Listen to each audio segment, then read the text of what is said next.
immediately start looking around, like, where's the chuffing clappy board? Got the chuffing clappy board, I got the chuffing board. Got the chuffing clappy board, I got the chuffing. Is that music a little bit loud? Maybe the music's a little bit loud. Just a little bit of relaxing. Oh, no, it's really loud.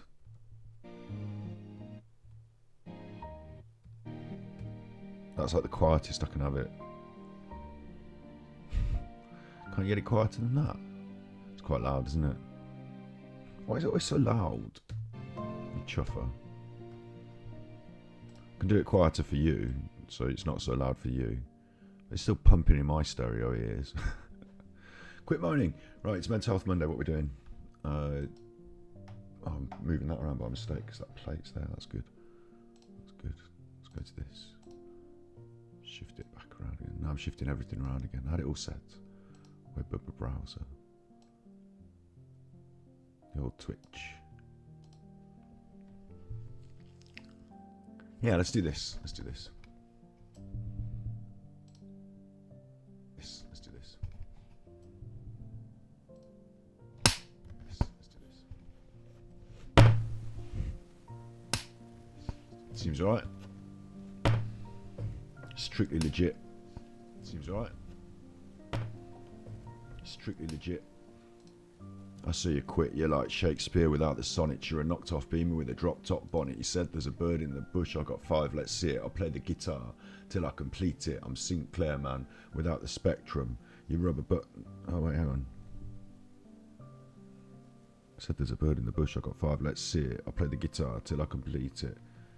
You Sinclair Spectrum without a joystick. You rubber buttons on a damn straight jacket. MC strafe, I'll make noise like Agassiz racket. I packed it, let's smoke it like Iraqis. That last line was a line about the war, but I wrote it during the Iraq war, so it doesn't sound so good now. Sounds a little bit off colour. So let's not smoke any Iraqis. So let's leave that one in the past.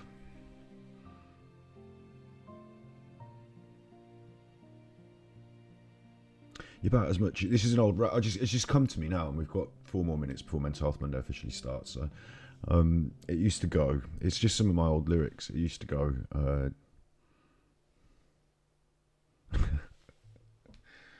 You're about as much use as a one-piece jigsaw. You ride the seesaw all on your own. You're a cone, but there's no ice cream on it. You said you were strictly legit. I saw you quit. You're like Shakespeare, but without the sonnet. You're a knocked-off beamer with a drop-top bonnet. You said there's a bird in the bush. I got 5, let's see it. I'll play the guitar till I complete it. You Sinclair Spectrum without a joystick. You rubber buttons on a damn straight jacket. MC strafe, I make noise like Agassiz racket. I packed it.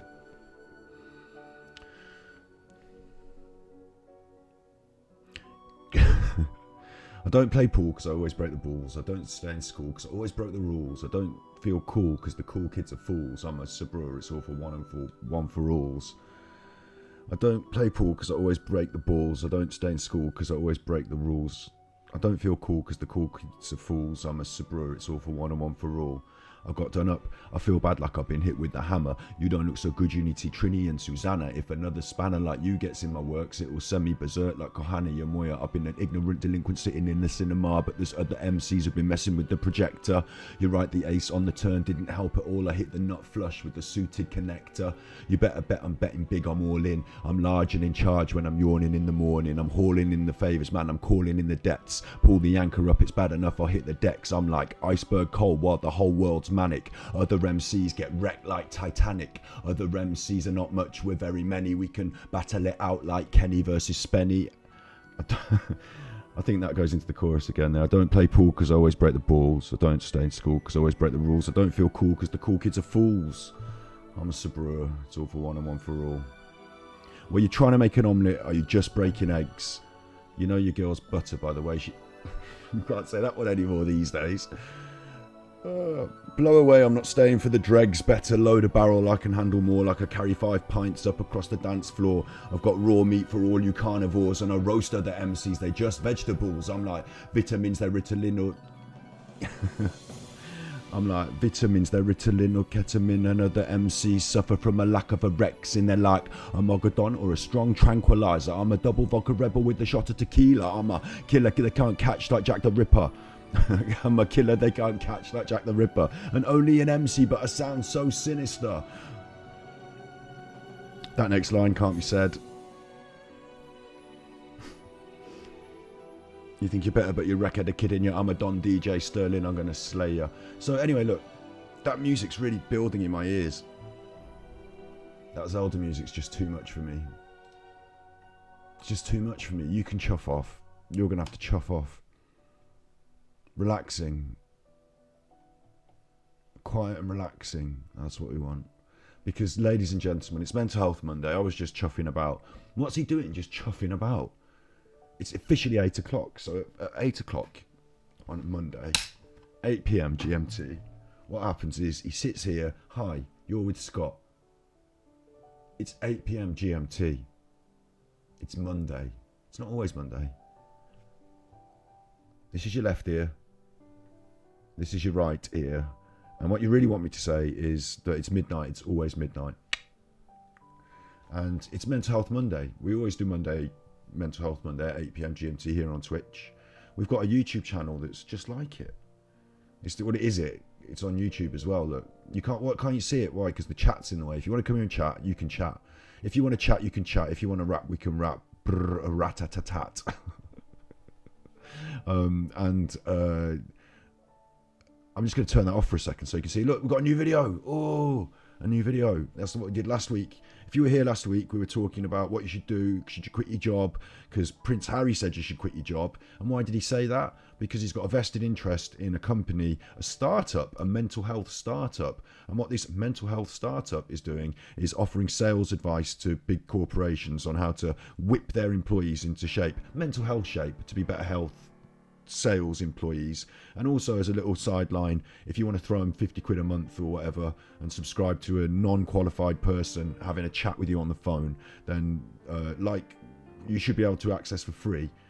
You can give Prince Harry's mates, his company, some money for that. And it's bad news, Harry, bad news. So we gave some good advice on what you might want to do if you want to quit your job, if you're not happy in your job, or whether you should, or stability and this versus that. We had a good look at it and a good chat. And I gave you some interesting top tips, an actionable plan on what you want to do if you want to get from A to B, if you've got a different goal in mind from what you're doing right now, how to get there without completely chuffing up your whole life. Actionable plan. It's all there. Should you quit your job? What Harry said. Yeah. And wolves, I've written as the, you can see that as my little wolves. They're like wolves. The wolves of, it's not Wall Street, of Mental Health Street. They want your money. I'm doing it for free. So we're here on Mental Health Monday, and I am Ganji Kid, of course. So let's not get confused, because it is confusing. I'm Scott. I'm also Ganji Kid. You need to have a name on Twitch, don't you? Like a gamer handle. And I got my gamer handle when I was like 8 years old, because you type in it. You only allowed 3 letters. You only allowed 3 letters. But I had in my brain. I remember who was my first. It was probably on Ocarina of Time. Was my first Ganji Kid. That's my first Ganji Kid. There's been iterations, there's been generations of RPG characters named after Ganji, son of the Red Eye. There's been iterations. Well, here we are. It's my gamer handle, isn't it? I'm Ganji Kid. We're on Twitch, so that's that. So now it's on YouTube as well. It's got its own channel there. If you want to watch any of the streams, this last week we've been doing 5 dates. Interesting game where you go on dates with people. Been chatting about it. Been doing it. If you want to watch those back, they're all there on YouTube as a full stream archive. And we also edit, well, I haven't this week because I'm a lazy chuffer. We also edit the best bits for Ganji Cuts. If there's like an interesting episodic thing we can put in there, Ganji Cuts, Going to try and make a maybe 5 dates fun cut for that, although it's been messed up by some of the sound being out of sync. Anyway, look, Ganji Kid Art Chat is where we do a review. If I'm going to do an art review and say this game is interesting for these reasons, art this, talking about culture that, that'll go on Art Chat. You see some interesting different ideas and takes there. Mental Health Monday is what we're doing today. We've also got Ganji Clips, Battery Exhausted, True by Norn ASMR. We are Mental Health Monday here today. Trying to get through this as quick as possible this time, because I'm aware that I chuff on for 20 minutes before anything gets happening. Why? You see, this is the point though. If he's chuffing on, what's going on? Well, we're waiting for your call here on the Samaritans. So if you think I'm chuffing and you're like, this is Mental Health Monday, I've been here for 10 minutes now, I've got no support, he's just chuffling, he's a right chuffer. And that's not serious mental health support. He's a chuffer. Well, here's the Samaritans in the UK. It's free. 116 123 43. So you can call the Samaritans. That's always there. In America, Lifeline, 1-800-273-8255. They're changing it to 988. Bit easier to remember. 988. And I also thought we'd bring up Childline as well this week. That's in the UK. 0800 1111. Also very easy to remember. 0800 1111. And that's for younger people, obviously, Childline, isn't it? But just because it says child, don't think, oh, it's childish, it's not going to be any help to me, I'm a 14-year-old. You know, it's there for anyone who's under 18, basically, isn't it? And there's a lot of good resources there. And also someone you can talk to right now if you've got any sort of problem that's worrying you. So there's some things you can call. If you want to tip me, if you want to drop me a cup of coffee, a little one-time thanks very much, it's been helpful, you can do that right now. Whether you're watching this live or recorded on YouTube, you can head over to kofi/Ganji, coffee.com/Ganji, and you can just buy me a little coffee. Look, you can give me as much or as much as you want for your little coffees. I say thank yous on Sundays. I go through it on Sundays, and we've said this Sunday, thank you, Snips Tree. I've got to get onto that chuffing email again. Yeah, that's a good point. I haven't done that again. Another day goes by. I'm just so bad at getting my emails open. But if you want to drop me a coffee, that's how we do it. Because on Twitch, they take 50%. I'm a Twitch affiliate. They take 50% of your donations. Subscriptions is great. Whatever, we're happy. You know, thank you. Following on Twitch, thank you. But if you want to drop me some coffee money, if you do it through coffee, they don't take as much cut. PayPal takes 12%, coffee takes nothing. I get more of the money. So it's nice that way. Thanks. And we're listening to some relaxing Zelda Wind Waker music in the background. If anyone's got any suggestions of relaxing music they think we should be able to listen to in the background that's copyright free for non-copyright infringement podcast background music, if there's anything you want to hear, drop it in the comments. Always open to suggestions. Let's get on with telling you what we're doing today on Mental Health Monday. We're going to have a little look at this article that says mental health absence drives UK sick leave costs up 31%. We're going to have a little look at this Bedlam document. We're not going to look at the whole documentary. It's just a little excerpt to look at Intrusive Thoughts as a little idea seed. Then we're going to take the depression anxiety self-assessment quiz, because we've done it before. I think what I want to do for today's episode really is to do a little bit of a recap to make sure that we're covering these bases semi-regularly, because it's important. And with that in mind, Christmas is coming, the goose is getting fat. Please make sure you plan for a possible mental health crisis. I'm laughing, but no, honestly, like, this is mind.org. It's a great resource. And we talked before about how to plan for a mental health crisis. I thought we'd just go over it quickly again, because, you know, it might be relevant and pertinent again to just remind ourselves of these ideas. Mental Health Monday. And we're away, aren't we? We're away. Now I can sip my tea, eat a little bit of cake. If you've got tea and cake, that's probably a good thing. I mean, I say probably. My tea's made with soya milk. My cake's made with vegan fat alternative. And I've got bananas and a load of chopped nuts. There's a couple of little raisins. I had some like ends of, you know, when you've got not the whole. I don't want to put a whole bar of chocolate. You know, when you don't want to put a whole bar of chocolate in your cooking, because it's like, it feels like you could eat that whole bar of chocolate and the cake separately and still enjoy them both. But if you put the whole bar of chocolate in, even though the recipe sort of calls for it, so I accidentally sat and ate some of the chocolate. So there's fewer chocolate chunks, but to compensate, I added some more dried fruit, just a little handful. I'm like that, free form. I'm like that. Freestyle. So I've got a bit of freestyle cake. It's come out quite. This is usually my cake is quite a thick chonker, and I have got. I don't know why I've drifted into cake review, but I have got. This is, look at that the thinness of the cake. You see that? The thinness of this cake. The thinness. It's like half cake. I've got a chunky version. But I had some little bit extra mix over, so I just put it in a different size tin and had a little look at making it. Came out all right, thin. Cooked through quite nicely. Came out all right. So got a little bit of cake to enjoy. Right. It's rude to eat with your mouth, talk and eat. When I get the opportunity, I'll do a bit now.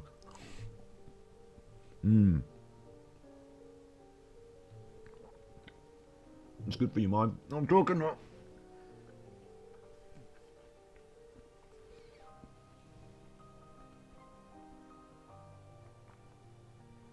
It's good for your mindfulness.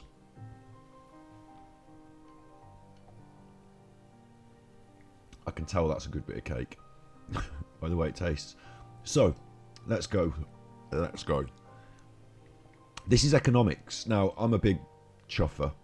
You know how I go on about, like, and I do sometimes, I go on about, like, politics and, I wish the world was better, left-leaning, leaning, wanting to do a bit more sharing, a bit more caring sharing, wish the world was a bit nicer. It's a hard world out there, isn't it? A hard world out there. I wish we could do a bit to make it a bit more nice. But, you know, I did study economics at university. Like, economics was sort of like my thing, and that's how I came to this conclusion that it's bad. Because I also studied sociology and studies in social psychology. It's a mouthful. Sociology and studies in social psychology. Now, anyone that knew me at uni, anyone that went on to get their degree will know that they did a lot more study than I did. I did a lot more messing around. Did a lot more going to clubs and being a bit more... I did a lot more, like... Anyway, I worked at a restaurant for a bit as well. So my life didn't end up with the degree and the philosopher's hat. But I do know a bit about this sort of stuff. And I have been able to continue, like I suppose most graduates do, continue reading, continue learning. So I am interested in these sort of things. And this blew my mind, my tiny little mind. This blew my mind. I'll tell you something else that blew my mind before we get there, actually. Is, you know our new video, Should You Quit Your Job? Why Harry Said To? There, our new video. I said about that last week. I saw it on the mental health news. We talked about Harry and his thing because of Mental Health Monday in the same way as we're doing this little piece here. And then a couple of days ago, the mainstream media picked up on this, and it's been like, oh, he's been slammed on social media for his perspective. He's been slammed. We cover that in that, slamming him on social media, but we go on and say something deeper, something about the economics of why he's saying this. He's not just an ignorant royal who thinks you should quit your job because he doesn't understand you. He's also got an iron in the fire. He's got somebody paying him a vested interest in mental health. So we dug a little deeper there, and it took me a week to edit it, so I wasn't on the curve, you know, no views 39 minutes ago. Philip Schofield on the main telly got all the views, all the social media Twitters talking about it 2 days ago. The curve's gone. But it is definitely worth a watch there. And for the same reason, who knows what I'm about to say next might be the next interesting curve that I'm about to miss by not editing it quickly. But this blew my mind because sick leave costs up 31%. Sick leave due to poor mental health was the top cause of time off work in the UK in 2021, costing employers billions of pounds. Now, there's a couple of angles to this. I mean, this is an economics publication. It's Bloomberg Wealth, so they are looking at the economic angle. But it still disgusts me that we're talking about poor mental health and we're not even pretending that we're going to talk about, you know, what it's like to suffer with poor mental health, you know, the actual personal stories of people that suffer, the damage it does to people. What we're concerned with is, are we losing 31% of our money here, billions of pounds? Now we're going to sit up and listen. There is a bit of savagery in that, isn't there? There is a bit of a savage angle to that. But we here at Mental Health Monday, we care about the people, don't we? We don't care so much about the money. But what blew my mind so much about this is that it's the top cause of time off work. Now, when I was... Maybe you can see this better if I just do web browser. Like that. Show it you a bit better. There you go, I can see it a bit better now. Right, I'm going back to big face.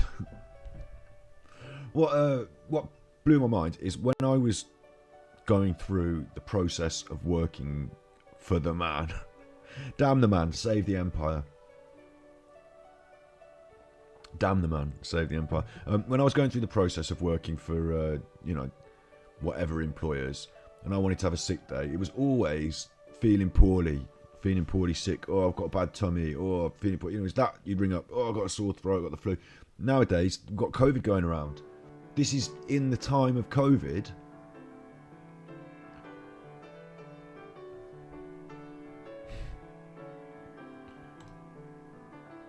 hang on, just give me a second. This piano music.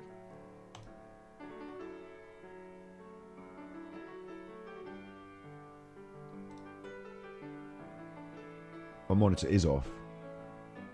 Why can I still hear it if my monitor's off? Why can I still hear it if my monitor's off? I just think that's... We're going to have to do something about this chuffy music, aren't we? Where's me? There's one that I used to use that's just like the one that I like.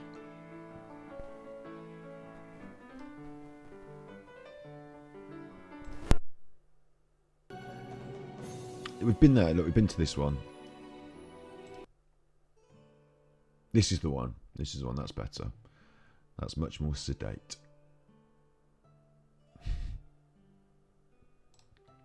So, mental health absences drive UK sick cost up 31%. It's the main cause of time off work, and it's during COVID. The COVID. It's during the COVID. So, isn't that like actually amazing? I think it is actually amazing, isn't it? Because you'd think that the number one cause for time off work in the UK was COVID, but more people have taken sick leave due to poor mental health. And the other thing that absolutely like I find really I can't get my head around is that when I was younger and when I wouldn't have called up and said I'm having a poor mental health day, I can't come in. Like even if I was, I'd have probably said I'm feeling sick, poorly, the flu. Like I'd have probably lied about it. Not through stigma, but through I probably would never have believed that my employer would have given me the day off work or sort of believed me in the same way as something physical. So I've never had a day off work myself through mental health absence. I know that when I was the boss and I was working for myself, I could choose when to go into, work, so to speak. And I choose to go in a lot more in the early days. And in the later days when there were more people to sort of pick up the slack, maybe less. And maybe I would now admit that my mental health was probably one of the reasons that I was less present in those later stages of running my own business in that way when I used to do the hairdressing. But at the same time, I wasn't going to be saying like ringing out, I'm not coming in today because of my mental health. It would have been a hangover, but not my mental health. You know what I mean? I'm so, in a way, I'm pleased that people are willing to step forward and say, I've got a mental health problem. I'm not coming into work.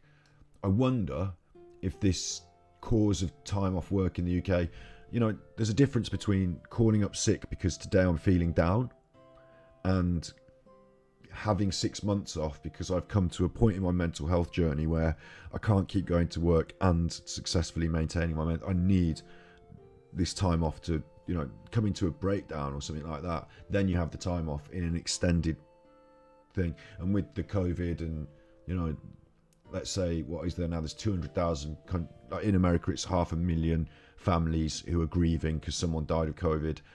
So that's like 500,000 families. That's like if each family's got like 5 people that know somebody, now you're talking about, there's like quite a lot of people who were sad this last year because of that. And also the effects on our lives and not being able to go out and run around the park. And well, you could kind of run around the park, couldn't you? Not being able to go to the pub. Well, yeah, I suppose I can see why that might make you sad.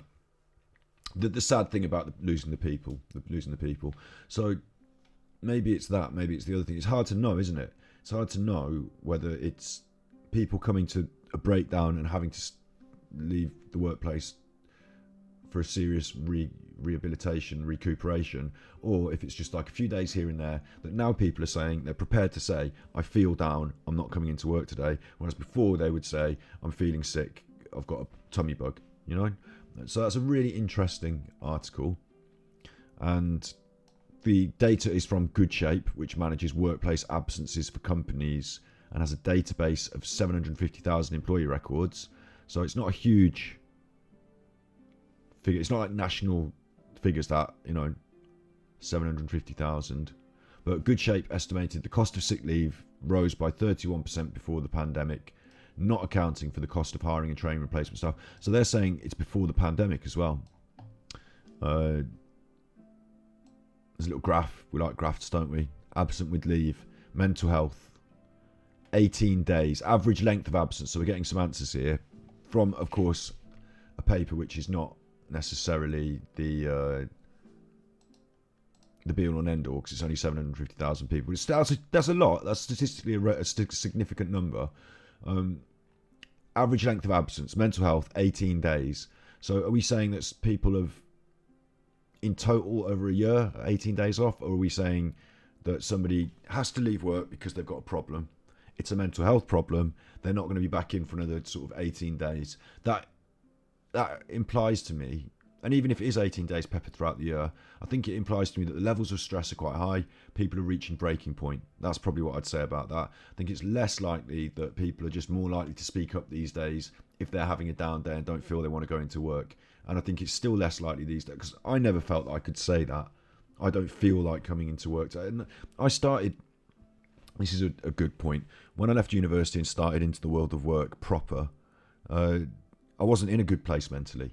So it was part of my rebuilding my life, my mental health, to go to a job and go to work. So it was a step-by-step process for me. And in those early days, some of those jobs were hell. Like, they weren't conducive to positive mental health in themselves.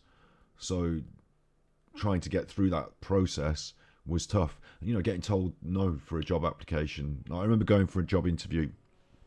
Quite a funny story. It's not really funny, but I was in a bad sort of place anyway when the interview landed. So I was looking for jobs. I was sending out application CVs. But when the day of this interview came, I was not happy mentally. I was having a bad day, whatever. So I had to go to this interview, and I was kind of dishevelled. I normally would look a lot smarter. I was kind of dishevelled, kind of confused in my own thinking. And I remember I saw one of my friends who works at this place was there, not in the interview room, but in the office. And I was like, oh, hi, yeah, hi. And I remember thinking to myself, well, if they're okay here, I should be okay through this process, because I'm not like rating myself against my friends, but I'm like, capable as they are of, if they're here, then I'm like them.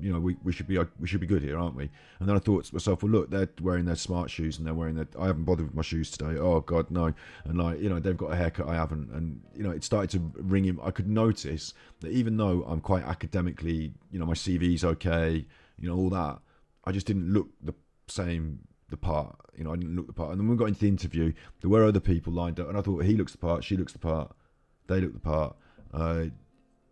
I could see that I wasn't going to get this. And then when I went to the interview, I had these bad feelings, and I sort of just chuffed up the interview. I chuffed it. I remember chuffing it. I remember them asking me questions about, standard interview questions like, why do you think you might work well as a part of a team or whatever? And me just being like, well, I'm kind of, I'm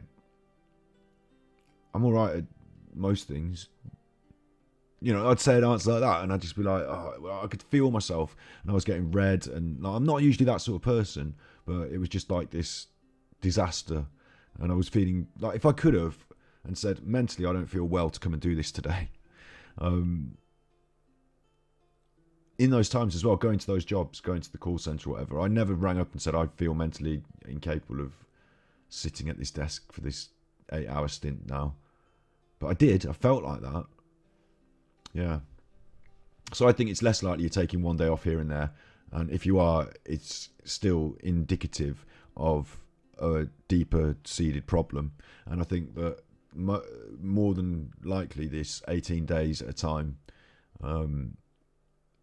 bigger than musculoskeletal issues, bigger than confirmed case of COVID, longer time off work than with COVID. That's...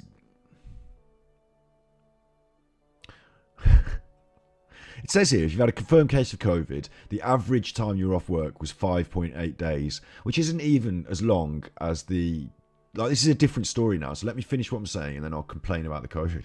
But, 18 days is a long time. It's probably... 18 days is still not... I remember thinking back to my own journey. 18 days is not even a drop in the ocean of your mental health recovery journey if you're pushed to breaking point. So that's not...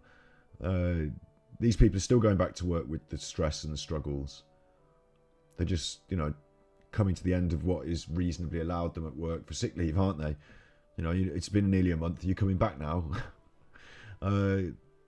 Very interesting, and a huge burden on the economy. Bigger burden on the economy than some of these things combined. than tummy bugs and suspected COVID. So the one that bugs me though is you've only took 6 days off work on average if you've got COVID, but if you've got COVID, you have to isolate for 10 days. So that doesn't add up, does it?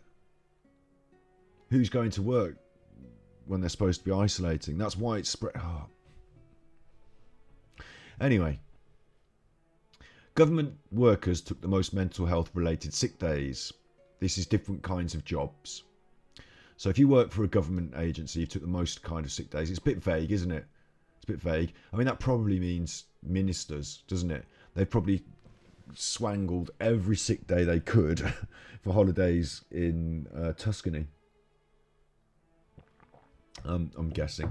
Construction and real estate, or maybe if you work for government agencies, the government are so bad at their job and you're having to pick up so much of their slack and it's so stressful. Maybe it has been stressful because there's been a COVID.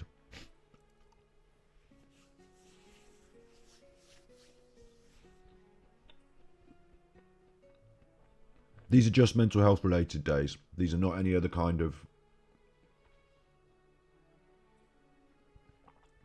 Not any other kind of thing. Not any other kind of thing. So, construction and real estate next. Again, put them both together, which is a bit strange because they're kind of different ends of the same industry. Transport and logistics. And these are all quite similar high numbers. So I suppose it's across the board. Transport and logistics, workplace services, utilities, manufacturing and engineering, health and life sciences, financial and professional. It's all the different kinds of things, isn't it? Everyone's suffering. I'm surprised consumer and retail so far down the bottom, but I think that's simply because you get the sack if you don't go in for your mental health in consumer and retail. Whereas higher up on this list, I think some of these jobs, some of these workplaces might value you a little more and might give you a bit more time off if you ask for it. Whereas when you're down at this end, consumer and retail, then, you know, they just say like, if you don't want to come into work, we'll get someone else to do your job. So there you go. Bloomberg Wealth.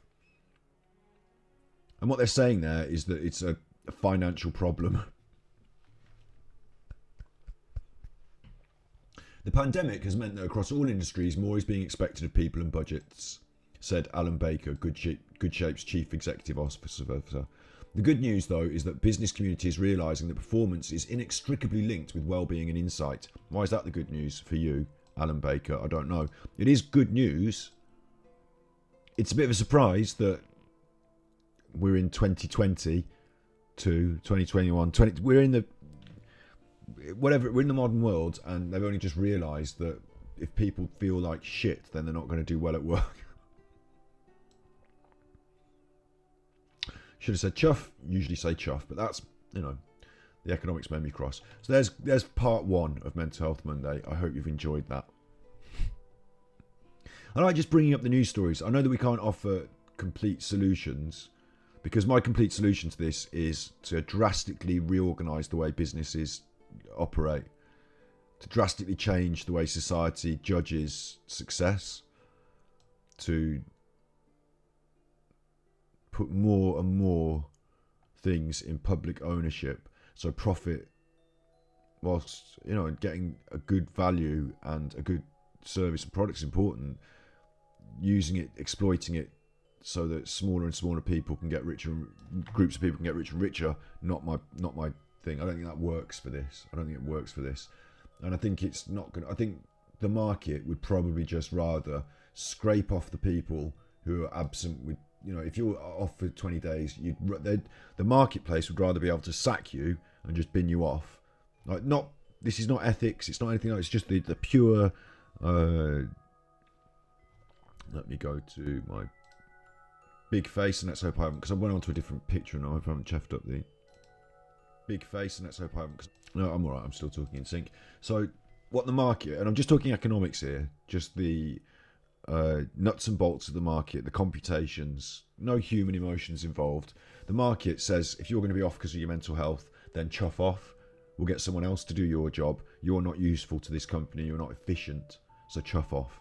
That's what the market wants. And if we let free market economics, supply and demand, capitalism, if you let the free market just go free and just do what it wants, it does create an equilibrium and a balance, but people are crushed underneath that.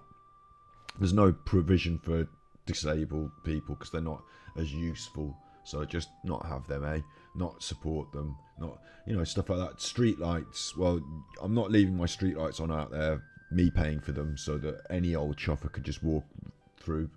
So we won't have the street lights, or we'll only have them if I walk underneath them. Or my street can pay for their own lights, and if you want to come onto our street, you can pay an extra 20p while you walk under the lights or something. It's difficult.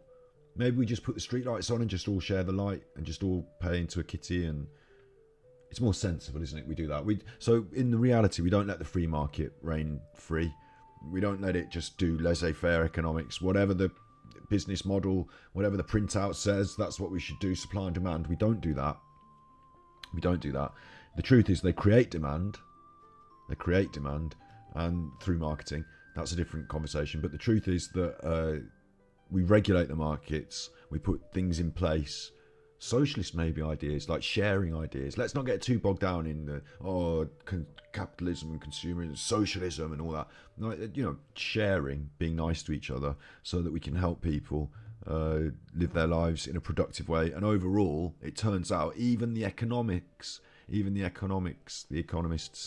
can understand that that's better economically even. So even though the market wouldn't suggest to do it, help the people. Spend some money and time helping the people. It's best to do it. So there you go. And that's why. Sorry, but that's why right-wing Republican. I don't know what they call it. There's lots of different words for it, but there's two ends of the scale there, aren't there? There's like socialism, where the government sort of controls things like the hospitals and the. It's funny because Snips in America works in hospitals and is treated much better in a free market economy hospital situation than our nurses and doctors are treated in our country under a nationalised government run one. Oh, there. Hello. Hello. But that's because you've got a union, you told me. So, there's still power to the people there. But it would be nice if we could have the government sort of running all the institutions for the people, on behalf of the people, power for the people, and we could all share in the benefit of that. And, so what we're looking at and what we've discovered is that the free market doesn't work. It makes people sad, and that means that their mental health absences drive up sick costs, and that's bad. So we're going to fix that, we've decided. Where am I now? Web browser. See, I disappeared for a second there, but I'm still in sync. We're going to fix that by binning off the free market. We're going to fix it by binning off the free market and just sort of like applying the principles of we like each other, so we're going to share stuff. So that's the answer to that. I'm glad we covered that. Here is now just a little random bit. Just a little random bit, because I knew I was going to want to eat my cake.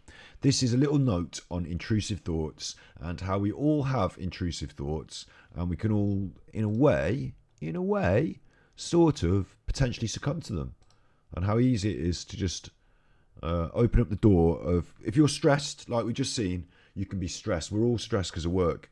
It's stressful. 30% of people, that stress. If you're feeling that, and then you have normal day-to-day intrusive thoughts, for example, it can turn into a mental health problem. So we're all... Can't hear me now? You can hear me now? Hear me now? Interesting, huh? Just a little snippet from a longer documentary that I thought we could look into maybe another time. Basically, copyright, obviously. I'm not supposed to be watching other people's 40-minute documentaries on YouTube and Twitch. But there's a little snippet, because it explains quite easily, doesn't it, how we all have the same sort of thoughts, lots of different thoughts. Some thoughts are good, some thoughts, they call them intrusive, because it's not you thinking, what's the best thing for me today? I'm going to do this while it's out on my shopping list. Like, sometimes you have a thought pop in your head that might not be good. And then if you hold on to it and attach to it and start wondering why you thought it and where it came from, it could turn into an anxiety, which could spiral out into a bigger... That's just... Any of us, we all start with the same thing. Just had a little thought. Most of us carry on with our day-to-day lives. It's cool. a lot of thoughts go through our heads all the way through the day. How do you know which ones you're attaching to and which ones most of us probably hold on to some thoughts that are not the healthiest thoughts sometimes, maybe throughout our lives. Most of us do, probably. We're all somewhere on that spectrum somewhere, and we can all slip a little bit, and it can get quite bad for some of us, like in the documentary that we're not going to watch. But that's just a little thought that I wanted to pop into everyone's head so I could eat my cake. And when friends vacation to Europe and get injured or sick, they're astonished about how great they get. Yeah, well, that's I don't know about Europe. I don't know about Europe.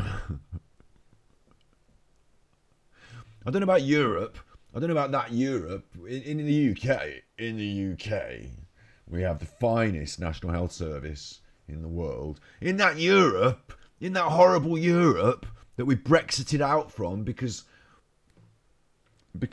some people round my way didn't like the idea that sharing the benefits of society with other people who want the same common goals was a good thing. Yeah, if you break an arm in the UK, it don't cost you 50k. No, it certainly does chuff in. Is that how much it costs? Hang on. Big face. Like 50k? I know why they don't want me chuffing around anymore. I'm such a clumsy chuffer. I've been to hospital loads over my life. I'd have run up so huge bills. 50k? I wouldn't have been able to go. And if I think about when I was a kid, I remember probably my first proper I went when I was a baby because my chuffing parents they were they were just clumsy. I went when I was a baby once because I was found with a bottle of bleach under the sink having drunk it, and nobody knows how much of the bleach I drank. So they took me to the hospital, those sort of things. But when I was a grown up, as I was a kid, I remember I went once because I banged my head on this window thing. I had to have stitches in the back of my head there. It wasn't a major, but there was all blood. Straight down the hospital for that stuff. Straight down. They charged the insurance companies and the payment plan. Yeah, God, we'd have had to been on a chuffing. We'd have had to been on a payment plan, and we'd have wrung every penny out of that payment plan. I tell you that. So I had a broken arm. Yeah, most people I know at some point in their lives have broken some sort of bone and had to use the health service to the tune of what you say is about 50k. And it probably does, when you add it all up, it probably does cost about 50k for each time we go. And we just take it for granted, get it for free, mate.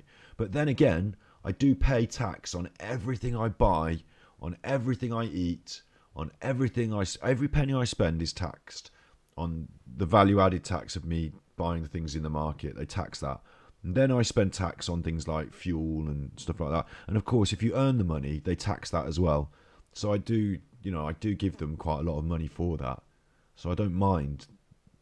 And also, I consider that a sharing. We should all share. If I'm happy to pay for someone else's stroke, I'm happy to pay for that. Having a baby is tens of thousands of dollars. Yeah, good point. Here's a good point. I'm going to cost the NHS a bit more because I smoked. I've done my own problem there. But on the other hand, there's chuffers having 5 or 6 babies. So that's an issue. It costs a lot, yeah. It costs a lot. But on the other hand, we produce shuffling loads of GDP, which is what it's for. It's to make people happy when they're sick. Not happy, better. So, yeah, what an interesting conversation about the costs and comparisons. Older folks complain about how the younger generation's not having kids. Some people around our way complain that there's too many kids and that they think that Boris Johnson's trying to depopulate the country by giving people vaccines, which is a chuffing joke, isn't it? Because he tried to depopulate the country by just letting them die from COVID. And the reason wasn't that they think, there's too many people. It's that he doesn't want to have to deal with the social care budget. He doesn't want to have to offer them social care. But actually, there's some funny ideas going around. But yeah, what a funny says it costs loads of money, and we're all gonna, it's kind of inevitable. If you want that level of, we all assume, and if you fall down, hurt yourself, someone's gonna pick you up and help you back up. We all kind of want that basic. Wow, yeah. So I'm not spending no 50,000, and I would be bankrupt. I'd be bankrupt just purely by the nature of being. I wouldn't have been able to have been such a reckless child. I smashed my face on that steering wheel that one time. I told you that, have I? Where, because of the car impact crash, someone hit me. I came to a very abrupt stop, and my face went into the steering wheel, and I split this here all up my nose. I look better from the other side. I look better from this side because I had all stitches in my nose here. So now I've drawn attention to it. But, I'm not in such super HD 4K that you can see. But I've got all stitches in my eye here as well. This one. All stitches in there. And this, if you lift up my eyelid, it all in there as well. Like, you can't see them properly. It was a while ago. But all this was smashed open. All this was smashed. I smashed, all the middle bit of my nose was smashed open. Horrible. And I was like, oh, God. And I remember thinking to myself, right, all I have to do now is wait for the ambulance and hope that the car doesn't explode. All I have to do now is cross my fingers that they get me out of here before that car explodes. I was confident the ambulance was coming. I was confident. My neighbours, because it was right around the corner from where I live, my neighbours came out and made me a cup of tea. So I'm not going to do anything, but my face was bleeding on the road. I had part of a cushion or something, and I could something to just put on my face like that. I did think I've gone blind because I couldn't see all this. Was it this one? Was it this one or this one? Anyway, I couldn't see, and I was like, I've probably gone blind here. It might have been this one. Probably gone blind here. I've got another scar from something else there then. I've probably gone blind here, I thought, because I couldn't see. But, I was just crossing my fingers that they'd sort it out at the hospital. All of that, just at the hospital. You just go. I was in the UK. You fall yourself, you hurt yourself. You're just thinking, if I stay still, the ambulance will help me. Eventually, we're so lucky. My stories. Thank you for your tippies. Thank you for your chippies. Look, they're on the screen. They're working this week. They're on the screen. Thank you for the tippies. And yeah, my stories. It was a good one, wasn't it? That one. It was a good one. We lost the cassette tape that was a Rat Pack tape. It was in the cassette, and I lost that. That had gone. Shame. And the chuffer that hit me, I was turning right, so I was crossing the lane of traffic. Yes, technically, it was my fault, but it was a 30-mile-an-hour zone, and I looked up, no cars. There's like a road and a bit of a bend. I started to do the turning. I looked up, bang. So this chuffer came and hit me at must have been 70, 80 miles an hour, and I was stationary in the road, essentially. I wasn't moving very fast. I was turning. So yes, I got in their way, but you should be able to see me and stop if you're doing 30 miles an hour. And if you're doing 30 miles an hour, I should be able to see you, because I looked up and there was no one there, and I looked down and I looked up and they were like on me. It was a little bit traumatic, but just a loud bang and like ear ringing, very loud bang, very ear ringing. I know that my face, I knew I'd hit it on the steering, so I could feel my face. So the first thing I did actually was I got you got the little wing mirror, look around in the mirror. I got that and I had a look at my face, and I was like, yep, my face. So then seatbelt, I thought, should I take this off, leave it on? I thought I'd take it off, but I'll use it to sort of hang on to as I lean out the car like that. And I just leant out the car, weight on the steering wheel, wait for the ambulance. And it was all good. All good in the hood. So now we're talking. We're going to go over the depression quiz one more time. I'll tell you what, this week is a bit of it's not a huge episode. We're covering a little couple of topics. Doing the quiz again, 'cause I think it's a good idea. And I did so much talking, and I've got so much to edit about dates, 5 dates. And we're going to be playing more of those chuffing 5 dates until they're done tomorrow on YouTube. So just doing a nice steady Eddie today. Got the cake. I've even, see that underneath, I've even sectioned each piece of cake and placed a piece of greaseproof paper betwixt two so they don't stick together in fridge. Quite pleased with my little cake storage idea there. A little bit of greaseproof paper between them stops it sticking together. Quite pleased with that. Solved myself a little problem. It's not what am I chuffing about. So let's do the quiz. Let's go on web browser. Now, The reason we're doing this quiz, let's shuffle you around. I'm obviously going to answer the way I answer. I'm always going to answer honestly. I'm probably not going to ace it. You're probably going to go, oh, he sounds depressed. That's why we're here doing Mental Health Mondays, because I understand, because I feel these things, because I know. And I understand, yeah. So I think we should all do this self-assessment quiz every now and then. Even if you're feeling good, I think it's good to have a baseline. And sort of coming up to things like Christmas, coming up to events in life, going through the difficult winters, it's probably a good time to do it again if you've done it before. And if you haven't done it before, it's probably a good time to do it.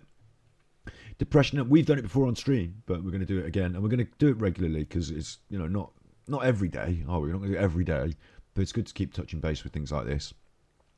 So go through it yourself, answer the questions yourself, find it. You'll be able to find it on the NHS UK/mental health or any other good mental health service website. And there's quite a few at the bottom. At the end of the quiz, they'll come up. They'll say, like, here's some options. There's quite a few. So we recommend Mind. We also have Samaritans, Lifeline, Childline. We recommend Mind. We're going to look at Mind's website in a minute when we're talking about planning mental health crises. So there's a lot of options. You'll be able to find this similar sort of quiz in a lot of different places. This is the NHS one. If you're under 16, you can visit the Young Mind website. So I'm not allowed to. I'm way too old for that. If you're struggling, you can talk to Samaritans. You write born to kill on your helmet and you wear a peace button. Was that supposed to be some kind of sick joke? I think I was trying to suggest something about the duality of man, sir. Thanks. Thanks for your tippies. Thanks for your tippies. That's the new sound that we're playing at the moment. It's a little quote from a film that you can guess if you want to guess, but you probably know what it is. But it's a little quote from a film. And the screaming from that marching band, and I can't remember the name of the marching band, so they'll hate me for just stealing their little segment of screaming. But it's good screaming, isn't it? And when it happens, I'm now obliged to wave my arms like one of those inflatable, you know, those inflatable tube men that, like, I don't know why I say men, they haven't got any distinguishing male parts. And those inflatable tube things that, like, I'm now obliged to, because the screaming. Yeah, of course. Yeah, yes, it was Full Metal Jacket. You know all of them. There's no point in doing a quiz, is there? There's no point in doing a quiz. It's just, I just ask questions and you just answer them correctly.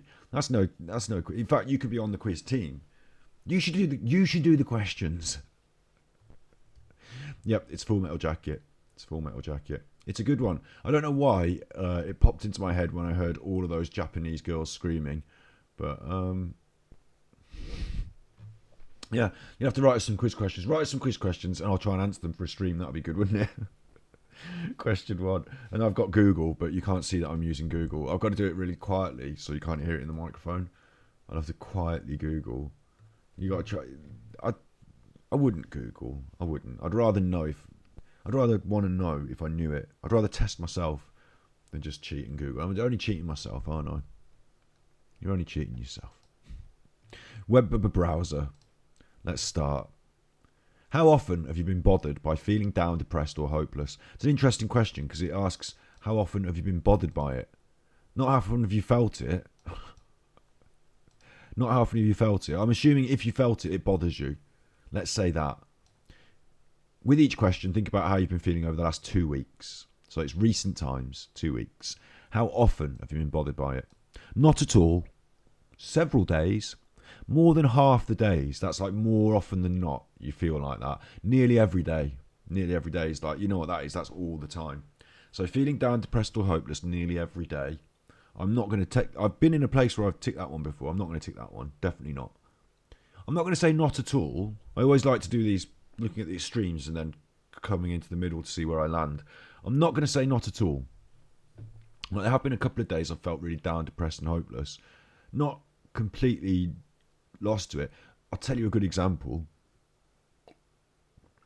I like to, you know me. You'll know me, same old G, been a bit low key, hated on by most of these Gs with no snowmobiles, no trees. Like what I like to do on a weekend is get really sad and have a cry. No, but on a Sunday sometimes, it's Sunday, isn't it? It's Sunday. I do Mental Health Monday on a Monday. It's something to look forward to. But on a Sunday, sometimes I play some songs. I like to play my guitar. I play some songs and it makes me feel emotional. And then I say to myself, I'm feeling emotional. I'm having to think about maybe Navin, my old poor doggy, or, maybe Taylor, my poor cousin, or, maybe I'm thinking about people who I miss or have lost or whatever. Then that's okay. You're supposed to think about them and feel like that. Miss my nan or whatever. So I'll play a song and I'll listen to it and it'll make me even more sad. Because it's sad, it's them. And then I'll say, okay, look, good, got that out. Time to blow my nose, pull myself together. And then I say, I've got this lovely doggy. He's a lovely choppy chappy. Look at you lovely chopper. Daddy's not crying. Daddy's all right. Come on, give Daddy a hug. Let's go for a little walkie or something, and then come out of it. But I do feel it. It doesn't make me hopeless these days. Because also these days, and I'm talking about myself, apply this to yourself. These days, I'm reducing my metrazapine, my mental health, the metrazapine. I like the metrazapine, the mental health stability drug that I've been using over a long time to help with feeling depressed and to help me sleep. It's been working. I've been tapering off. I've been trying to not have that as my crutch, so to speak, so that I've got it there if I need it, but I'm going to do these things without.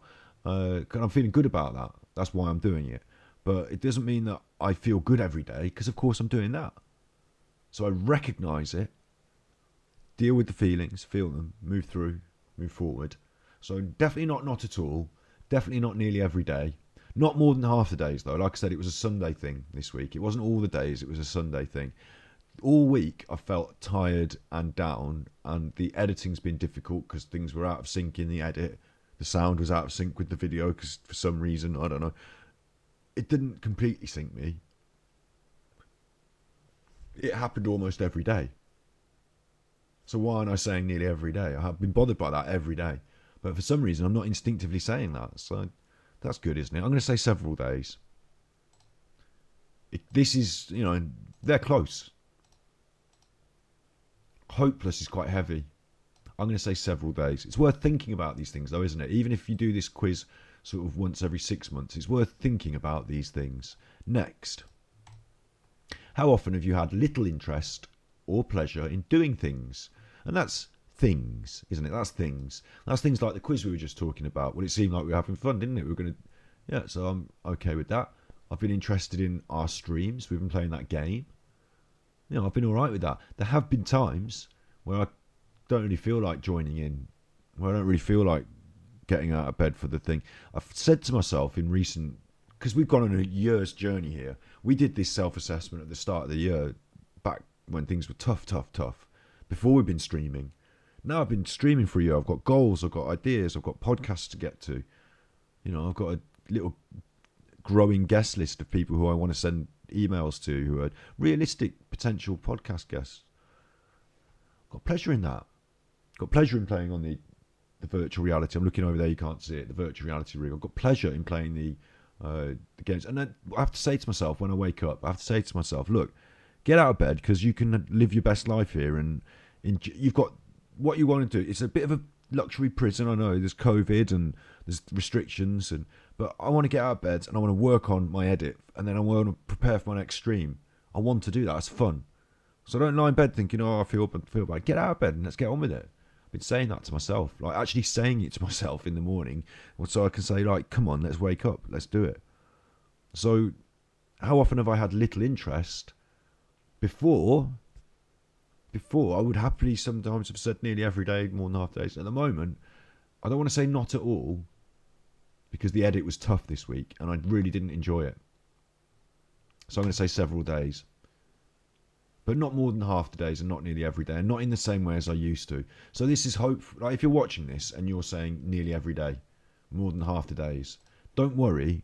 At the end of it, and through this channel and all the work we do, there are lots and lots of ways of making that better. If it's starting to make you feel, because sometimes when you're doing something like this, you can start to feel emotional just because you're thinking about it. I didn't realise it was nearly every day, but now I'm thinking about it, it's nearly every day. And that starts to make you feel emotional. And like you don't know where it's coming from, but it could be the floodgates. So if that's happening, you can call the Samaritans right now, you can talk to us in chat. That's cool. That's cool. It's cool to feel these things. It's okay. Don't worry about that. I'm going to say several days, but not at all. Several days. How often have you been bothered by trouble falling? Sorry. How often have you been bothered by trouble falling or staying asleep or sleeping too much? Now that's me every day. Every day. I don't get to bed properly every day. I have to listen to the audiobooks. They're still playing in the morning when I wake up because I don't manage to find that point where I'm like, oh, I'm falling asleep now, I'll turn it off. It's either I'm zonked and I've gone, or I'm still awake and I'm still awake. So that's always a problem. Getting up, I have to actually talk myself out of bed, like I said. I have to say to myself, hang on, the alarm's gone off, but you don't just switch that off and chuff it off. Come on, let's have a crack. Sleep's a problem for me. Reducing the mirtazapine doesn't help because it did help me sleep, but sleep's a problem for me. More than half the days, nearly every day. It doesn't mean that my life has got worse since I last filled out this thing. It does mean that I haven't really managed to conquer that. It's in waves. Some days and weeks it's been better. In this year it's been better. But we're in this winter part with the dark and the short days, and it's more than half the days, it's nearly every day.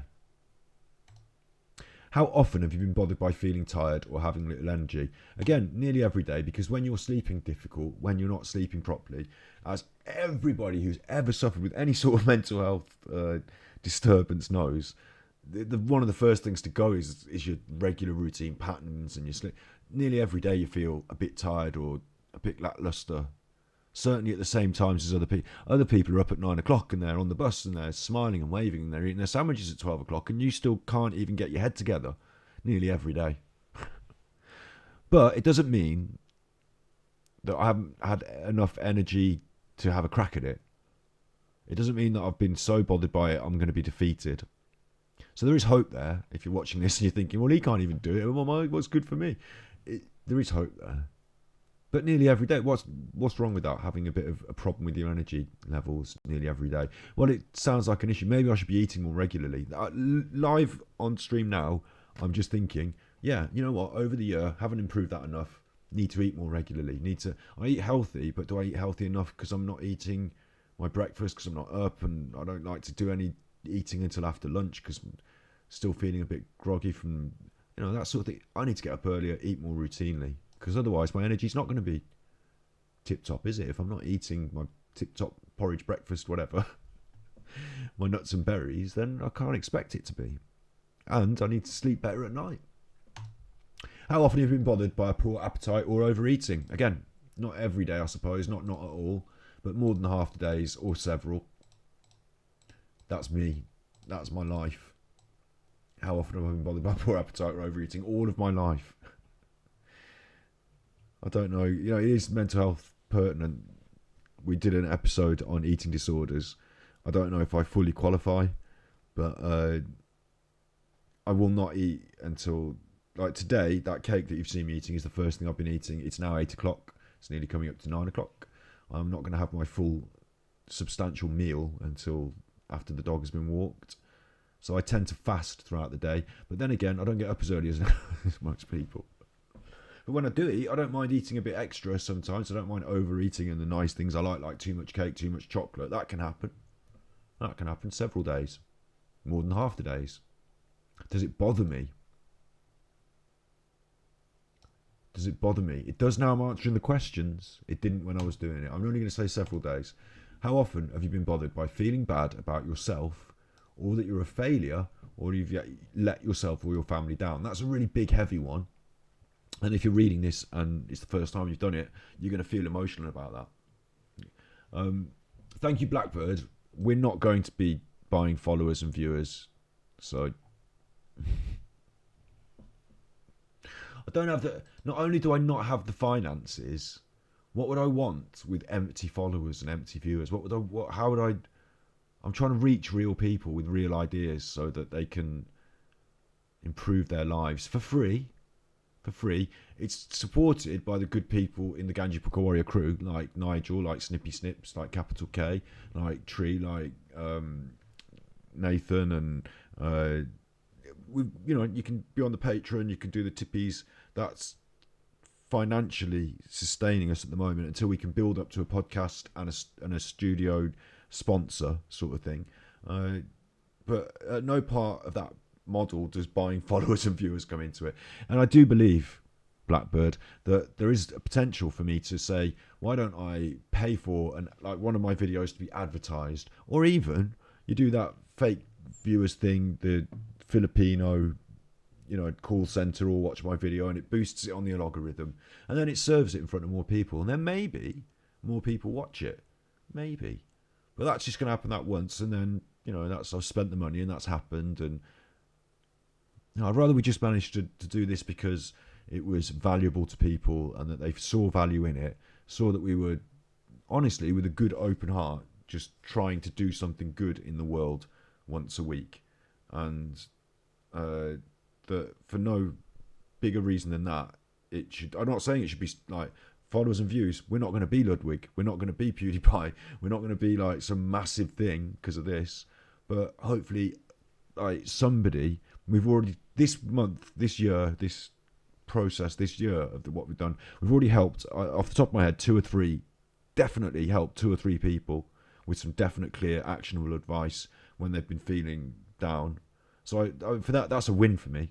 That's a big win for me. So, hopefully it can grow and we can help more people, and we won't have to buy them. We can't buy them. We won't buy them. So how often have you been bothered by feeling bad about yourself, or that you're a failure, or that you've let yourself or your family down? When you're feeling depressed, that can happen nearly every day. It's quite normal for that to feel like the normal state of mind, like the standard. That's part of the thing of being depressed, isn't it? That's part of the thing of being depressed. Doesn't mean it's... I've unplugged this because See, now I'm feeling stupid. Now I'm saying to myself, because I sat on this wire and I unplugged it, I'm saying to myself, oh, you're stupid. Failure, let yourself down. It's all in that self-talk. It's all in that several days, because I found this week difficult. My edit has not gone well. But I've also said to myself, when I feel like I'm saying these things, like a year down the line from this streaming project, I'm not letting myself, today, I thought to myself, Christmas is coming. I need to make sure I've got a little bit of extra money put aside to pay for some of the Christmas dinner items. Because every year, Mom just basically buys all the Christmas dinner items, doesn't she? I'm going to make sure I don't let my family down this year. I'm going to make sure I contribute a bit more, because we've had such a great year of doing all this. So I see those thoughts and I raise you, counteracting them with better thoughts. So I'm going to say several days, but you might say something different, and that's cool if you do. That's cool if you do. It doesn't feel cool. It's bad. Oh no, it's bad. But it's part of learning about how you feel, and learning about how you feel leads to improving how you feel. How often have you been bothered by trouble concentrating on things such as reading the newspaper or watching television? Quite a different question. You might be having trouble now because I'm talking and chuffing for ages. We've been going on for an hour. Keeping concentration on something, allowing your mind to drift and being distracted, having a hyper, very alert, very active mind might be a signal of, it sounds strange, depression. Depression's sad and low, but it might be flitting between the two. The wave pattern being very erratic, very high, very low, very high, very low, could be a signal. Me personally, not at all really. I'm not that sort of person. If I'm concentrating, I'm concentrating. I found it difficult to do the edit because the edit was difficult. How often have you been bothered by moving or speaking so slowly that other people could have noticed, or the opposite, being so fidgety or restless that you've been moving around a lot more than usual, being out of speed with the world? Sounds weird, that does, doesn't it? Being out of speed with the world. But that has happened to me when I've been at my most mentally vulnerable. Certainly the slow. I couldn't get my thoughts together in time, so I'd have to speak them in a much more measured way. Just like that. Just like that. But of course, when I'm excited and I'm happy and active, I'm like, oh, fidgety and restless, and I eat my cake, and all. So I get it. I see that, see those signals as being signals of mental health disturbance or possible depression. For me, this week, how often have I been bothered by it? Not at all. So that's a good sign, isn't it? That's a good sign. But I recognise it. It's only question 8 of 18. I've got to push through. Have you had an anxiety attack, sudden feeling, fear, or panic attack? Yes. Have I last 2 weeks? Not a full one. Not a full one. I've had the feelings. I've had the tightness in my chest. I've said to myself, oh, hang on, this is, that's the trigger. I felt the trigger snap. And then I've pulled it back in. Even at one point when I was walking the dog this week around the block, I felt this is the anxiety feeling. And I kind of faced it down. I kind of said to myself, right, let's have an anxiety attack then. Come on then. Let's do it. Let's go as hard as we can, as anxious as we can. And because I'm only walking the dog around the block. I'm not going to die here. I know it. I know I'm not. Let's have it. Let's feel it. What have you got? What have you got? Sort of thing. I suppose doing that took me out of the anxiety attack, didn't it? I was putting myself back into the real now. What can I feel? I was doing the true mindfulness of what do I really feel in my body? Is my heart beating too fast? Is my heart about to pop? No, it's not. My heart is my normal heart. My breathing is fine. I was pulling it back. I was checking my vitals. But yeah, that counts as an anxiety attack because it was the anxiety that led me to have to pull it back. And the driving thing, I'm still getting a bit of that. Still getting a bit of the midway through driving somewhere, start to think, oh God, what if I have an anxiety attack now? Oh, I don't like this now. I'm having an anxiety attack because what if I were to have one? It would be bad. Next. How often have you been bothered by feeling nervous, anxious, or on edge? Several days. As we just discussed, it happens routinely and regularly for me. I've battled it through in the past in a different way. I had different anxieties in the past. COVID, I have learned through speaking to doctors, has made I don't like saying my all the time because it's your anxiety. It's our anxiety. It's the anxiety. It's not a part of me. It's not a part of you. It's a part of the world that's doing it to us that we don't have to live with. We can deal with it. We can sort it out in ways. It's not a part of your humanity to be anxious all the time. It's part of your humanity to have anxiety responses, but it's part of the way the world has been, the way the things we've been taught, what things are pressures on us, that we've become this anxiety response collection of thoughts and feelings. But it's not that we have to be that all our lives. So it's not your anxiety. It doesn't belong in you. It doesn't dwell in you. And, you don't owe it anything. It's not yours. Don't hold it onto it like a trait. Don't have it as it's not a tattoo that you own that is yours forever and you, it runs through you at times, but we can let it out and let it be free and let it go. And we ourselves are not going to be defined by our anxiety. So it's not my anxiety. It's not your anxiety. It's anxiety. So it's bothered me. Yeah, I have it routinely. Through the COVID, I thought I'd conquered it in the past. Through the COVID, it's come up in different ways. And because it came up in a different way, because it looked different this time, I didn't recognise it. So that's interesting, isn't it? That's interesting. But several days. I'll say several days. How often have you been bothered by not being able to stop or control worrying? Now, this is a compound question. How often have you been bothered, not just by the worrying, but by not being able to stop or control it? So it's a bit of an extra step here because you know that you feel bad about something, anxious about something, worried about something, but not being able to stop thinking about that thing, not being able to change the channel, not being able to change the subject, not being able to go for the dog walk, by it coming back and it coming back and it coming back. That's an extra layer. For me, not at all, because I've learned how to stop and control my worries. They still appear, they still rise. It's a bit like whack-a-mole sometimes. And it shouldn't be like this with mental health. You should look for the reasons the moles are underground in the first place. You should be fixing the mole, but not having them pop up, whack, whack, whack. Because you're whacking forever then, aren't you? You're never going to stop whacking. What you really need to do is say, why are these moles coming in? What's going on? Can we do something about the deeper rooted problems? I'm definitely working on those deeper rooted problems as well. So sometimes I still have to whack moles. And when I feel that I'm having those feelings, I have techniques and methods to stop and control the worries. So I rely on them. So it doesn't bother me as much these days. So that's cool. Next, how often have you been bothered by worrying too much about different things? A bit of more of a confusing question for me. Worrying too much about different things.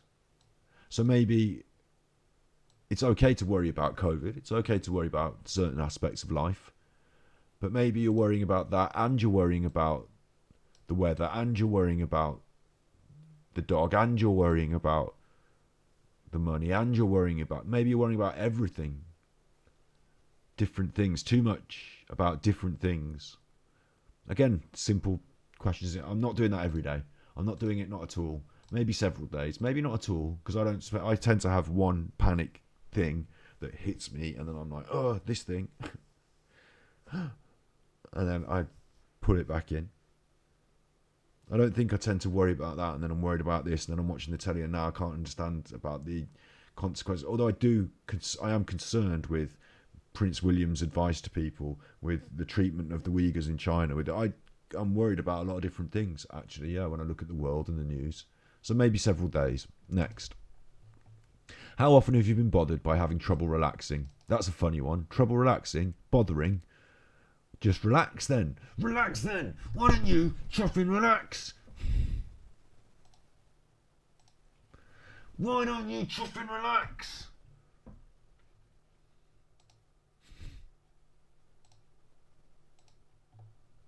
Having trouble relaxing?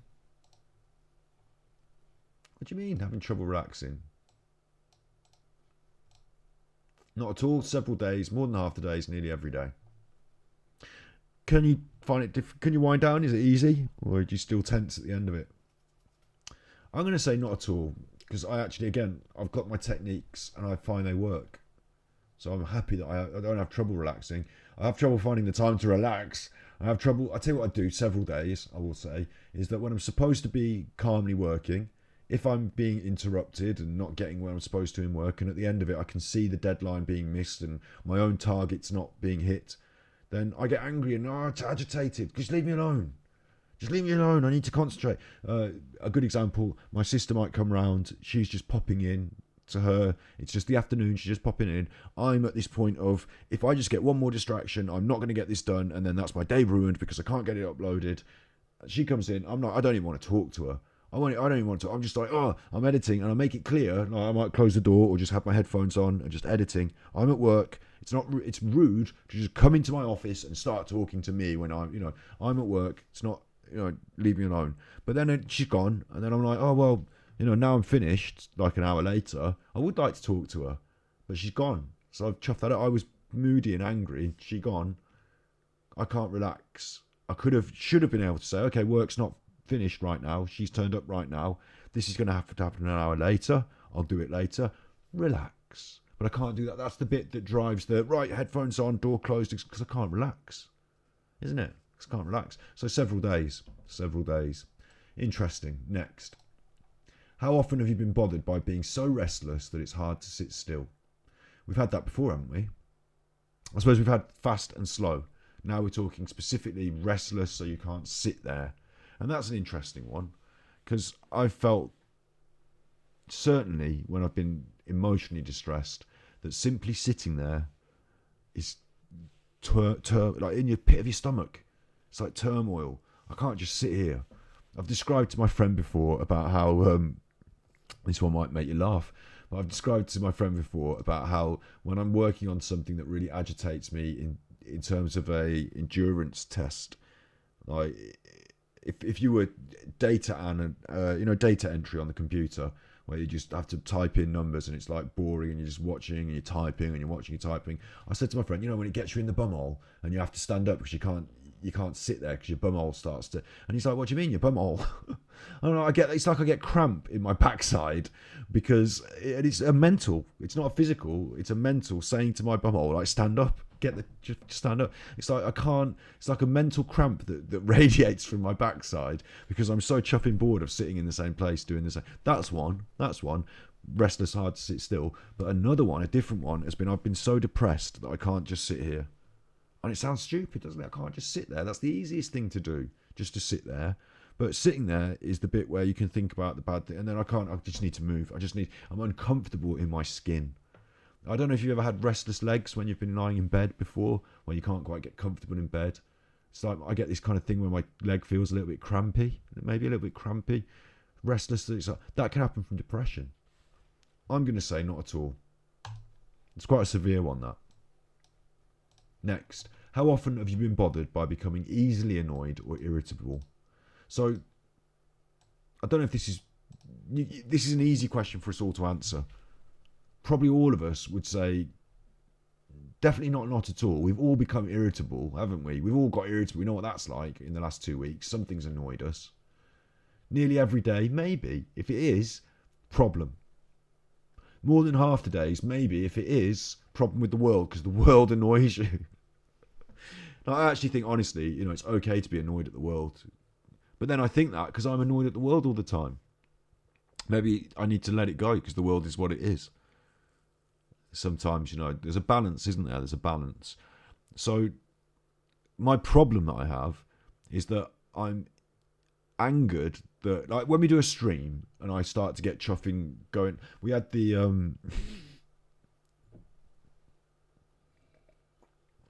on 5 dates we had the influencer. One of our dates was with an influencer, and she made me annoyed and irritable because of her personality. And then the conflict, like the concept of influencer, and I did my little, chuffy rant, my little political rant. I am a bit of a ranter, but I'm not a real ranter. I'm not a real ranter and raver. I do a little chuffy rant, and you all know what it's about, and you all know what I say, but we're all human, aren't we? So, but what bothers me is that I'm trying to present a more light-hearted comedic stream, and then something serious will come along that I find so serious I can't just let go. Can't just leave that to go past. I have to pull it up and address it. And then I turn myself into a ranty person. I'm annoyed at myself for ranting. I'm like, when I'm watching it back in the edit, oh, come on, can't you be a bit more cheerful, you chuffer? People don't want to hear you ranting, do they? They tell me sometimes. Make people angry because I have a different political idea to them, so they're not going to watch. Be polite, be moderate, and be entertaining. Get more people watching your stuff. I have a rant, so I'm annoyed that I get annoyed. And I do say to the rest of the world, the west of the world. I say to the rest of the world. I do say to the rest of the world that it is your fault. I'm watching the news and it's a load of chuff, isn't it? But for some reason, other people seem to not care as much as me. They seem to be able to shake it off a little bit easier than me. A little bit like Taylor Swift, shake it off. And even that makes me cross. So I don't know. Maybe that's part of depression. Maybe it's part of me. Maybe it's part of the world. But factually, how often have you been bothered by becoming easily annoyed or irritable? Be honest with yourself. If it's nearly every day or more than half the days, it's a signal of a mood disorder as much as a signal of other people being right chuffers. And it's so easy for us to say, it's everyone else, it's the rest of the chuffing world, because it is. But we've got to be honest to say, maybe we ourselves can be softer. Maybe we can have more compassion and kindness. Maybe we're being a bit, edgy and sharp. And maybe it's part of our feelings. And if it is part of depression, that's going to push people away. And you want them, it's going to push them away. Make it more depressive. Fewer people to talk to, angrier, more depressed. It's part of it, isn't it? It's part of it. I'm going to say several days. Next. 16 of 18. How often have you been bothered by feeling afraid as if something awful might happen? This goes back to what I was saying before about panic attacks. That I used to get a panic attack where I was literally just scared, like that someone's gonna attack me, someone's gonna smash the door in and come and stab me or something, like proper fear. Out of nowhere as well, like this like anxiety fear. I dealt with that. This is years ago now. I've dealt with that. That's gone. Don't have that anymore. Get a different. Now it's more about my own health. It's more about, is my heart going to suddenly pack up on me, or what was that? Is that a heart murmur? Is that a heart skip? It's more of that sort of, because anxiety makes your chest tight. And we learned, like I said, I had to go this year and see the doctor, and they said, no, it's anxiety doing that to you. I said, I've conquered anxiety. When I get anxiety, I know what to do these days. And they said, well, why don't you do it next time you feel like that with your chest? I was like, okay, fair enough. I thought this was It's that. How often have you been bothered by feeling afraid, as if something awful might happen? The other side that I could say to this is grief. You know, we've recently lost some relatives of mine. It's been awful. I run through those feelings in my mind and sort of also, what's the word? Think about the future griefs that we've got to go through as well. And that's awful. So I think about it sometimes. It does make me feel a bit afraid, but I'm thinking this question is a bit more directly about those overtaking powerful anxiety, panicky feelings. So I'm going to say not at all, where I could say several days, but I don't feel I have that seriousness of the awful afraid. Afraid is a big word. I'm not scared anymore.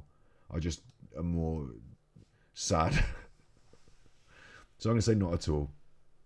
But when you're doing this, if you're saying nearly every day or more than half the days, they're the signals, the red flag signals that it's time to talk to the doctor. It's time to seek some possible, help. Next, have you been bothered by worrying about any of the following? Your health. Yeah, I worry about my health. We all do these days, don't we? Do we? The COVID. Your weight or how you look. Well, I'm going to say yeah. It's not my weight, but how I look. Because teeth, you're getting older, you're looking at your teeth, you're doing this thing, you're scrubbing, all that business. I'm not going to say I don't worry about how I look. I'm not inhuman, am I? I am human. I do worry. I don't care that much. Otherwise, I wouldn't look like this, would I? I have to be on the internet. I have to have my face on the internet. Like this week, I've had a spot on the side of my nose that you can't really see very well because I didn't pick it. Did what you're supposed to. There's slight blemishes. I'm seeing that. I'm talking about it. I can tell you it's there. So, of course, I worry about how I look. Little or no sexual desire or pleasure during sex. Well, that's a bit of a difficult one because I don't have any. Difficulties with my partner. Again, I don't have one. The stress of taking care of family members. I do, but I don't have the stress of taking care. I have stress with my family, but I'm not, it's not my responsibility to take care of any children, put it like that. So I'm not going to tick it. But stress at work, school, or outside of home, I'm going to tick that, and that can count for both of those. Are you worried about financial problems? There's a bit of a grammatical inconsistency there, but financial problems, yes, we all are constantly worried by that because who knows what the future holds. Having no one to turn to, I'm not going to tick that. I've got you. And I've got my sister and my mom, and there's people around that I can talk to. My dog's having a chut in the other room. He's having a little chut, so I've got him. Something bad that happened recently, is it bothering me? Bad things have happened. They are, kind of are bothering me. I'm working them through, I would say. I'm not going to say they're overwhelming me. I'm going to say I'm working them through. Next. If this questionnaire has highlighted any problems, how difficult have these problems made it for you to do your work, take care of things at home, or get along with other people? So it's not difficult at all. Extremely difficult. It's not those, is it? Those are both ends of the spectrum again. I'm going to put somewhat. Because this week's a great example. I didn't get the edits done. It was difficult. I felt mentally unsatisfied with the amount of work I was doing every day. It made me do less work. It made me feel worse about it. I decided, okay, I'm not going to do this chuffing edit. And then I was like, I can't not do the chuffing edit. And I'm looking at it, whatever.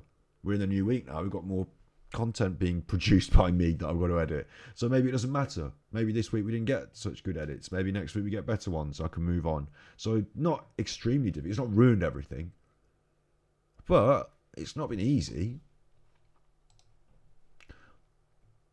Here's my score. Time to get graded. I'm a 10. I'm experiencing some symptoms seen in depression, but only an experienced health professional can tell for sure. And this is interesting because lots of people throw around words on the internet. Oh, I've been told I'm bipolar, or I've been told I'm this and that. Lots of people will say these things on the internet. They might tell you you're this and that. They might do a questionnaire and then you might get told it. Don't worry about it. The GP, even one GP, doesn't mean that they say this, you are that. It's a spectrum, it's ideas. Unless you've had proper assessments and maybe a session or two of therapy, counselling, people to talk it through, unless they put their heads together and said, this is definitely this, then, you know, it's going to be very hard for anyone to say, you are this, you are depressed, you are bipolar, or anything. You know, it's going to be hard to do it. You can make an agreement between you and these professionals that you kind of agree, yeah, I'm on that side of that spectrum there. You know, they, off this assessment, can't tell for sure. It's probably going to be the same for most people. You can't tell anything for sure off just a little questionnaire. Get in and speak to the doctor, though. If you're up there, if you've got anything on that line at the end of this, if you've got anything going on that line, it's worth just having a chat to the doctor. I did this thing online. I wasn't at 24. I was at 10. I wasn't at 20. I am. Maybe you are. Maybe get down the doctor tomorrow. But, you know, whatever. Just bring it up and say, you know, I've experienced some of these symptoms. You might not diagnose me as being depressed. I might not diagnose me as being depressed. But maybe we should put it on record that I'm experiencing some of these symptoms. Certainly, if you are feeling depressed and you want to engage in the mental health services, I do this every week. We're not going to be able to get to crisis planning, but looking at Mind, for example, information and support here is a great resource. It can offer you support and services. So that's a great resource. But other than that, which is like a charitable thing, getting into the mental health support network. We talked about the NHS earlier in this episode, didn't we? We talked about it, us and Snips, and the mental health services are part of the National Health Service in our country. It might take 6 months from the moment you go to the doctor and say, I am struggling, to the day you step into your therapy. You know, it could take as long as something like that. You have to do, I don't want to make it seem bad, I don't want to put you off. But you have to do forms, questionnaires, filling it in, you know, you have to be assessed. So that takes a while. And then they have to process that, you know, have to write up their reports and all that. Then you get to go and see. So the first person I saw was not a therapist. And by the time I got to see a therapist through the NHS, I decided to let other people. I thought, you know, there's limited resources and I'm going to give that resource. I'm not going to use this support. I'm going to do it without you. But, you know, give that support to somebody else because it is good support. I did speak to someone. In the time it took to get to a therapist, I talked to a different, maybe like you call it private therapist. Maybe they wouldn't call themselves a therapist. I talked to somebody, it helped. So I got my ducks in line without having to wait on the therapy. And when the therapy finally came through from the NHS, I was in a different place in my life. So I said, look, give this to somebody who's really struggling. You know, get somebody else in this room who's at breaking point. But yeah, it's worth knowing that it might take a while. So with that in mind, you're going to want to say to your doctor now, I'm thinking about this, if you're thinking about this, if you're feeling like this, because the sooner you get on that list, the sooner you get on that, they make a note of it, the better for you, because you might not want it when it comes round, but you can always tell them no. You can't always say, oh, now let's get me on the list real quick, like, let's bump me up the list. That can't always happen. And mental health, it does creep up on you. You don't realise that you're feeling these things. You think it's normal to deal with these things from day to day, and you don't realise it's chipping away at the brickwork, the mortar in your wall, until the wall comes crashing down, until the bricks start falling. You don't realise there was a problem. You know, it can be a bit like that. But also, you can, through things like this, get a bit of a advanced warning. And if you are on that scale of advanced warning, let's use it to put you on the list, to get you in line for some help. It's saying to me that I should make an appointment to see my GP for a review, and I do that. I do those things. So both can help you assess where you might benefit. My anxiety score was a 4, which is a surprise. I'm experiencing some symptoms seen in anxiety. I thought I'd see higher numbers there. Feeling anxious or worried from time to time is normal. Worrying about your health, and you see how now it's got a weight guide, help with stress, how to cope with money worries. So it's got links here. So if you do this quiz yourself, you're going to get links here to different things that are going to help you on your next step. And at the bottom it says Samaritans. We'll highlight that again. Samaritans 116-123 for free. Lifeline 1-800-273-8255 in America, or just 988. And we're talking about Childline as well these days, 0800-1111 if you are under 18 and just feel you want something more tailored to, you know, what you're going through. that's Childline. It's called Childline, but you might not feel like a child. But, you know, don't worry about the name, you know. What's in a name, huh? So there's the resources. Don't tap the microphone. And there are more resources here, like Stress Busters, etc. And that's how we got onto this mental health website, which is a great website. And it's where we were going to look at planning for a crisis, just to review it. But we've made to 9:30. And you know what that means? It means it's dog walking time for me. One of the things that I find really promotes good mental health is getting out the house at least 2-3 times a day, going for a little walk around the block. If that's all you do,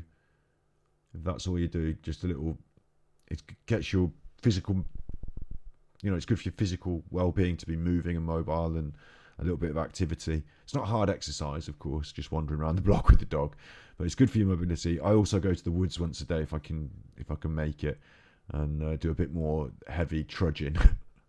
But yeah, the dog needs his poopies. I pick them up. It's a simple system. And that's what we do every night. It's a nice little routine for me. And it means that I'm going to be going to do it. You know that I'm going to be going to do it. So that's what we've got up to now. Good.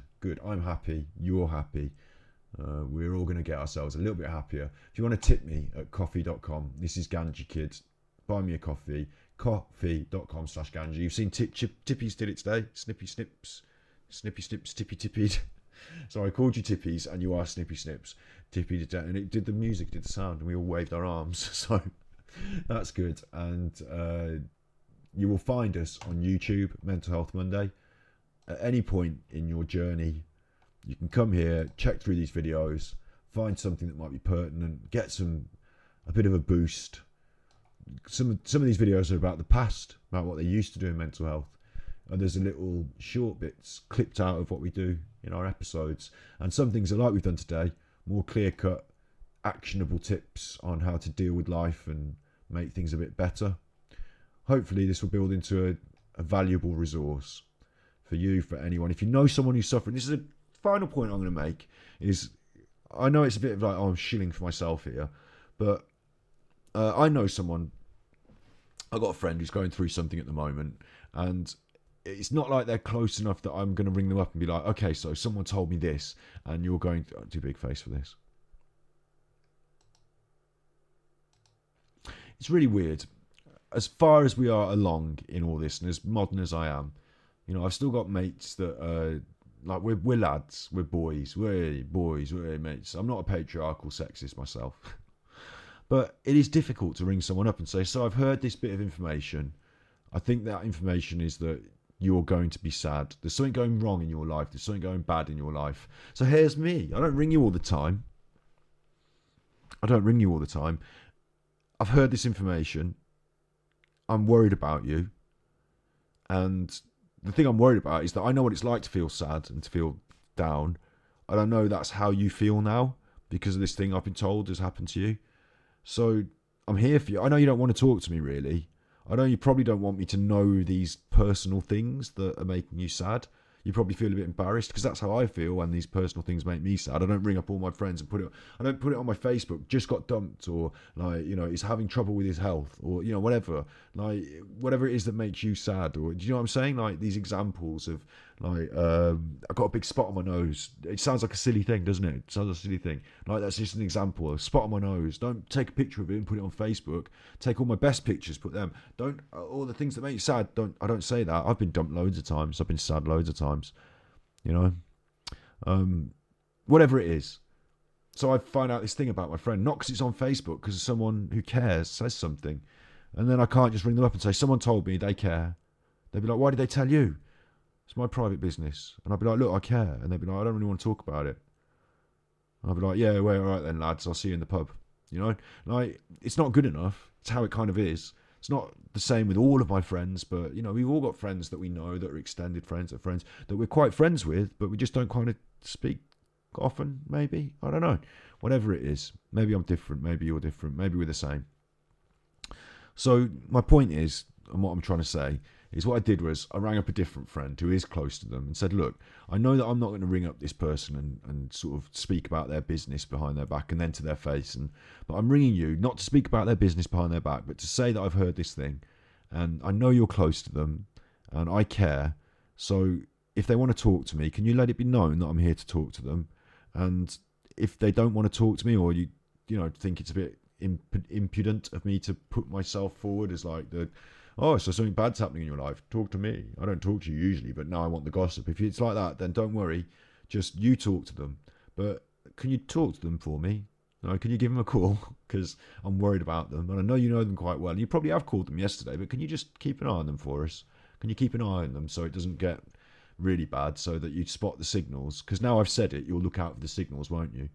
I made a phone call, not to the person, but to a person that knows the person. Tomorrow I'm going to call a different friend, hopefully. I need to make more of an effort to do it. I know that I do.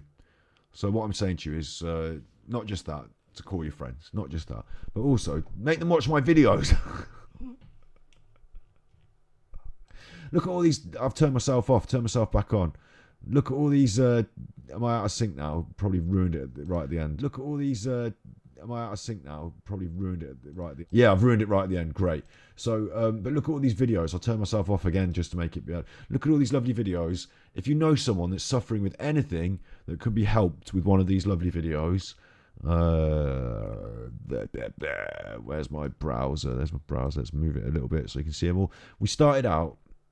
First video we released is called An Introduction to Mindfulness. That's helpful.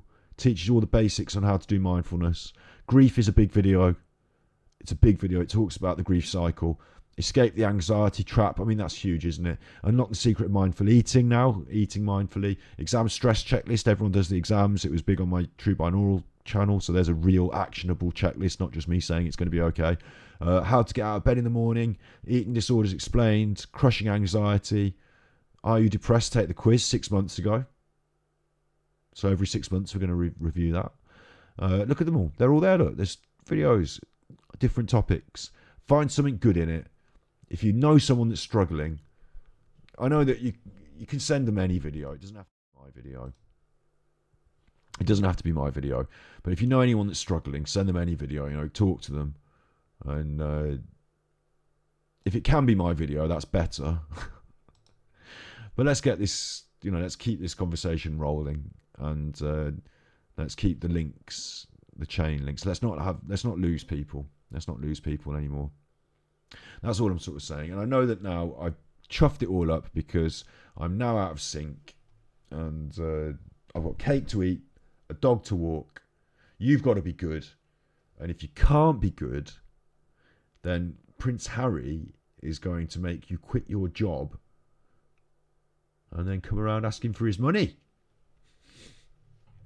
Whereas I'm going to give you mental health support for free. Because basically, I just care. I use a big word sometimes. I don't use the love word too often. It's not. I don't like to say I love chocolate, or I love that, or I love this. I like to save it for when it's really important. But I do, not just you here that watches and contributes, but you in the future that catches this video, that maybe sees it on YouTube in 2 years' time, and it makes a difference to how you go about the next 6 months. I do love you. I do love the people in the world. I get cross with all the things they do. I think, aren't they doing silly chuffing things? I wish they'd see it this way. I wish they'd do it this way. It doesn't mean I don't like them and I hate them. I mean, I love them. That's why I want to help them. You. Yeah, so you be good, my little puckos, and if you can't be good, then you're naughty.